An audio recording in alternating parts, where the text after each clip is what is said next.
Hello everyone and welcome in Let's Connect with Prerna. I am going live with, yeah ma'am, hi ma'am, there was some technical Yeah, glitch. there is. Yeah, absolutely. Yeah. Yeah. So hello, welcome everyone once again and I'm going live with Miss Poonam and she's principal of St. Anandaram Japuria School, Lucknow. So ma'am, my first question is that, what you have to say for students who are passing class 12th?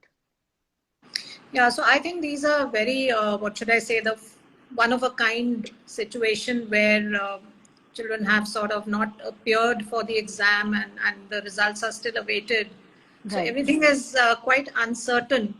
But I right, think this brings home the point that, students who just wait for the end of the year, just before the exams to study and to prepare, and then they anticipate that of course, there are students who work round the right. year who are very sincere.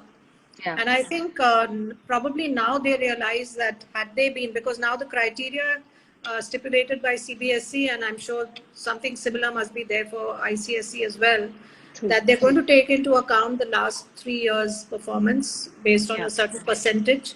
yeah, And it's important. And I think what I would like to tell the children is, don't study for the sake of exams.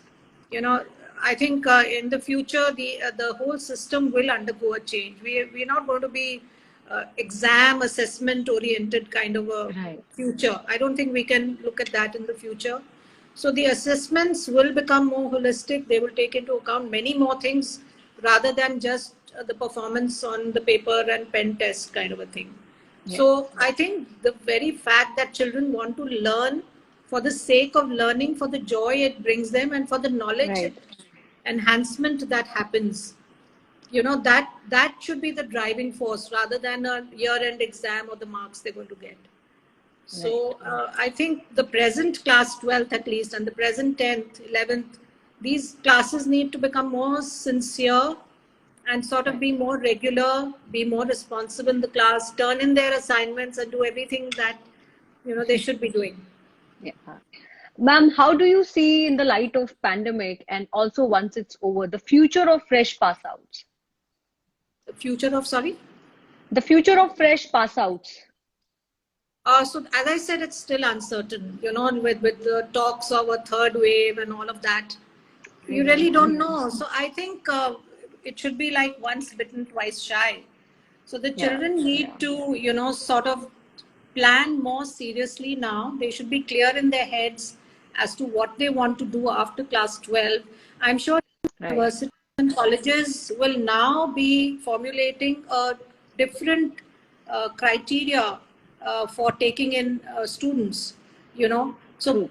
so although there was this component of board exam results, I'm very sure that, for Yeah. instance, interviews will play a huge part, like they do in your your civil services or any other, even in your Ivy League colleges, if you're going overseas, your portfolio, Yeah. personal portfolio, all that you have been doing as a student, apart from studies, apart from academics, all that will come in very, very handy. So children need to document, be first of all, be very serious about, the overall involvement in not just studies and, just mugging up, but making use of all the opportunities a school provides them. And even if a school doesn't provide them, then the whole world is theirs. You go, you can do so many courses online, short Yes. courses. There are a lot of free courses. I think this is the stage where children should be literally grabbing every opportunity they get, Right. and in that way they will be securing their own future. True. So in my Uh, school, you will not believe, we have children of class 11th who are already yeah. doing fantastic internships. I mean, normally Wow. you have interns at Wow. graduate That level, that that's very nice. I mean, so as because you, I mean, I think very rightly said, ma'am, that this is the time where, I mean, other than, okay, there, yes, I mean, as you said that today challenging times, है, but it's very important to do something constructive and, find absolutely, time for yourself and start doing something which is actually a value addition. absolutely, very rightly said. Yeah. Right. Ma'am, please elaborate the parameter one should, take in account as an input factor to decide about the future career options. I think the most important factor is your interest, your personal interest, because if something excites you and something makes you happy and you are sure, that this is what I want to do day in and day out for the rest of my life, then Right. as they say that if you love what you're doing, then you don't work a single day in your life. I think this is one of the prime deciding factors. And children should not get completely swayed by parental pressure or what their friends are doing, or by the money factor that this job is a high बिल्कुल. paying job, so I want to go for it. No, that should not be the criteria. If you love what you're doing and you make every attempt to excel in it, I believe money will eventually come. So that should be the last thing in your mind when you decide Right. about career options and what you want to do. Right. And I think another thing is, if you're unsure, if you have two, three different, your mind is going into three different directions and you would be equally sort of comfortable in any of those, then the best thing would be to get in touch with people in the field, people who are already in that domain, Right. talk to them, interact with them. I think what children don't do nowadays is they don't talk, they don't observe, that curiosity is not there. If somebody is a fashion designer and you're interested in you want to get into NIFT or something, go ahead, talk to that person, find out Right. whether it's all rosy as it seems. It might not बिल्कुल. be.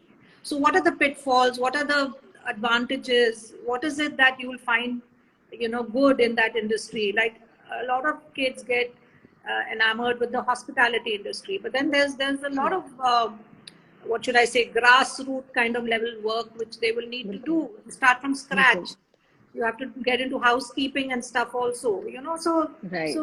let's not look at it with rose tinted eyes. Be very, very thorough about what is required, and I'm sure Right. that preparation is thorough, then your path ahead becomes easier, because you're very clear, this is my road to get into that career. And then there's so many good career counselors. I think if there Right. is a level of confusion, then it's best to get yourself assessed, your own skills and your competencies, and see which career are you most suited to, so that will also give a certain sort of, what should I say, a guideline to the child to decide. Right. Right. I think, I mean, ma'am, what you have said is very, very important because, somewhere or the other, students are in pressure because maybe parents are asking them to do something, or maybe somebody else has done and doing wonders. So, they think that, okay, is it for us or not? So, yes, getting an idea about what you want to do, talking to people who are already from that field so that you actually get the true side of, the actual side, as we say. Yeah, Prerna, that's why in our school we make it a point to expose children right from the earliest classes. We bring in a lot of people from outside. It could be young students, it could be young professionals, it could be parents from different professions. We bring them on board and make children interact with them. They can ask them. So you're getting a first-hand Right. information about what that job entails, and what you never know which child then gets inspired by what. So it's important True. that real life connect is very necessary. True. Ma'am, do you think that the quality of education would suffer due to, wholesale promotion? I didn't get you. What do you mean by wholesale promotion? Now, when I say this, I mean, see, I mean, there are two types of students, as we all know. One who is, studying the entire year to get good grades. And the one, I mean, that, okay, now exams are coming in March, they start studying from, say, January.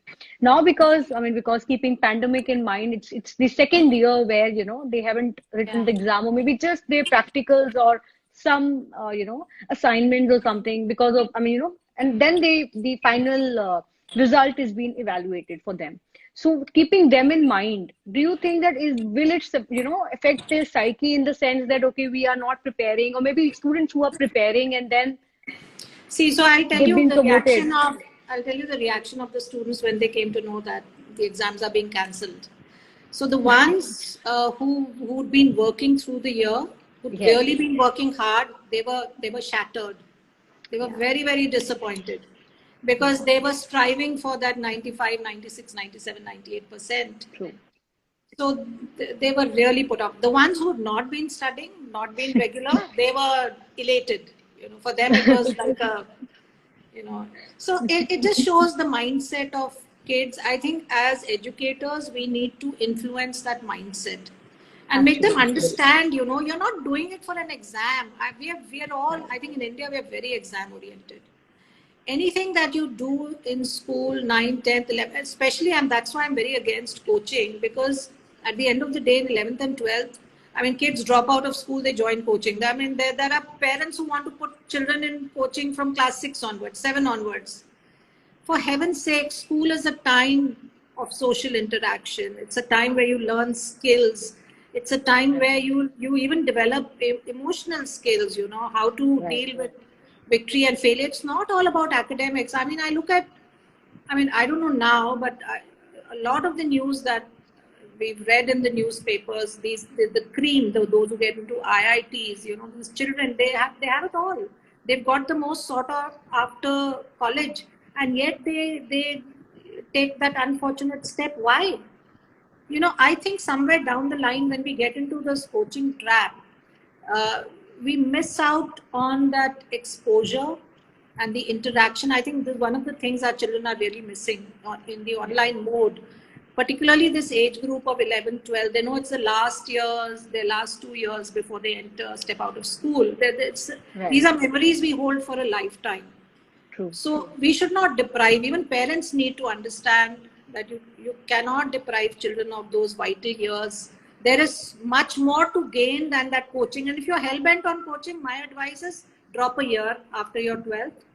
Focus, do your coaching wholeheartedly. Yeah. And then get into wherever you want to go. I think it's that 1 year will not take away anything from your life. But those 2 years which you deprive the child of in school, that will make really adversely impact. Ma'am, if I talk about online classroom programs, so my question to you is that how are you? I mean, when I'm saying you is like I'm referring to St. Anandaram Jaipuria School. How are you preparing teachers? Like, is there a special technique being taught to them, or maybe because I mean how are actually you encouraging the teachers to face the challenges?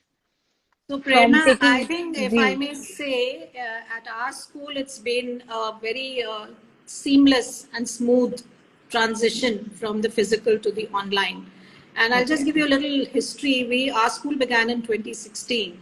And from 2017, we were very clear in our heads that technology was the way forward, integration of technology. And we started bringing our teachers on board. We started bringing our kids on board. We started enrolling kids in events at the national and international level. And, so when this pandemic happened and the lockdown happened, it took us just 1 week. 1 week to switch from the physical school to the online school. And that 1 week of training we did, it's not that it stopped there, but that was the preliminary training we did with the teachers. And, we sort of, you won't believe, one teacher doing a demo class and the rest of the teachers observing and giving their inputs to improve how they could improve their methodology. And it worked so well. And then I'm very lucky to have a very strong IT team, my IT head. So as a principal, I think I couldn't have been happier, because the kind of peer learning and the kind of peer training that has happened in this past year, of course, so there's a lot of in-house training that happens. We do have outsourced training. We've had a lot of it. So it's workshops, webinars, training programs, but the in-house training, I think, has made all the difference. So a lot of online tools, and I'll give you just one example. I think the new year the new session has begun. So we were in the process of hiring new staff. And you will be surprised. Teachers from the best of schools, from outside Lucknow, from within Lucknow and from outside Lucknow. When they came in and we interviewed them, and I asked them, what online tools have you used in the past year? They said Zoom and Microsoft Teams and Google Meet. I said, please, those are platforms. They're not online tools. So teachers don't know. They've not heard of the. This is so and I think we are using no less than 20, 25. So this year I told my IT team, I said, now we must go ahead with 2-3 more new tools. They said, ma'am, we've got 20 more ready. That was the response of my teachers. So it's not teachers now, it's the students have become teachers, and the way they have adopted techniques and ways of learning, because these are very interactive tools. You can assess the child on the go. You can immediately know in every class how many children have understood, how many haven't. So it's been a phenomenal year. Forget about all the downside of the pandemic. I think in the education fraternity, this has been a blessing in disguise. There's so much learning that has happened, and there's been so much growth that has happened.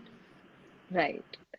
Ma'am, what qualitative changes online education has brought, like if we talk about students and, school like yours, I mean, you've been talking about technology, and I think that students or maybe, whosoever is watching us right now must be aware about, like, the new hub of technology is being introduced in St. Anandaram Jaipuria School, and how teachers have also, they have also learned these new techniques of how to take online classrooms. So Prerna, we are the only Microsoft Showcase school in the city of Lucknow.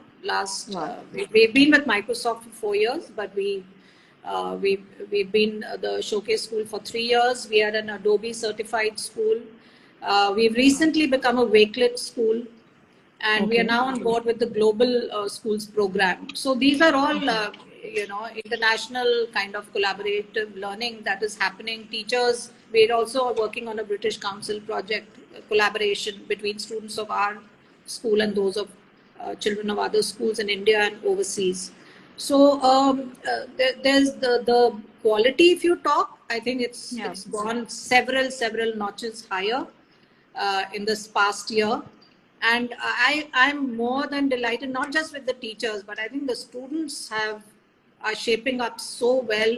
We've had so many children who are now creating their own videos, their vlogs.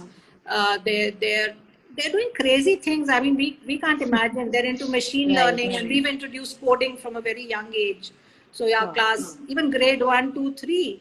And then because of the numerous tools that have been introduced, they are experimenting with those as well.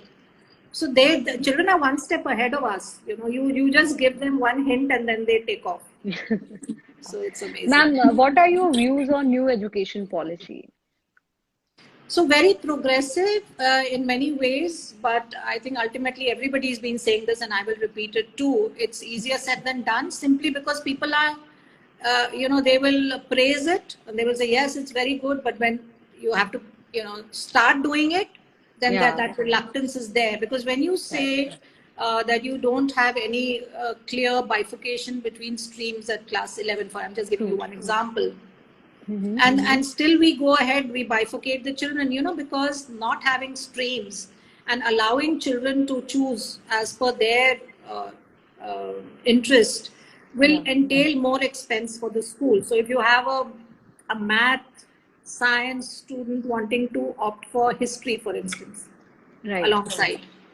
So it's a great combination. Or a PCM wanting to do geography. So great, in principle, it's excellent, and that's the way it should be. But do the schools have the resources, both infrastructural, because you'll need rooms also, and then your human resource, your teachers, and then you have to set a limit. Like, if you have 30 PCM students and 2 of them opt for history as a combination, where are you going to fit that into your timetable? And that will increase the teachers' number of periods or whatever. So that the technicalities and working around those, it's not as simple. Right. Ma'am, before I conclude our conversation, what is your message to teachers across? I mean, not only teachers of St. Anandaram Jaipuria, but... I just think that teachers, first of all, I always say this to my teachers, and I will say it again. Those of us who come with the baggage of, or with the pride of saying that I have 20 years, 25, 30 years of experience, I say throw it out the window, because that is not going to help you in any way. I honestly believe it. I'm not saying it because I've seen, in fact, my younger lot, the new teachers, the young, fresh blood who are ready to explore, ready to experiment, ready to learn. So the key quality that I would look for in teachers is to be a learner. मुझे technology नहीं आती है, नहीं आती भैया सीखो, you know, that kind of a thing. Do whatever you don't know. True. The more you learn, you join your as I said, courses are now available for everyone. So if you're driven by the desire to learn, you yourself will look for resources. And then look at your own graph. I always say this again to my teachers, you know, it's not that you are training only students. You have to first train you have to be a 21st century teacher to make 21st century students. You can't think you can do it and aap dharre par ho, purane dharre par. It's not possible. So equip yourself, you know, get out of that comfort zone, start thinking more creatively, you know, even the children, when you're training them, don't follow the traditional pattern. You know, challenge their thinking, develop in them these higher order thinking skills, teach them to think and analyze critically. It's very important. Very important. Right. Poonam ma'am, आपका message सारे बच्चों के लिए जो अभी देख रहे हैं उनके लिए, और बाद में जब ये मेरा और आपका ये वीडियो देखेंगे? बच्चों के लिए same thing goes for kids. I think kids today are extremely talented.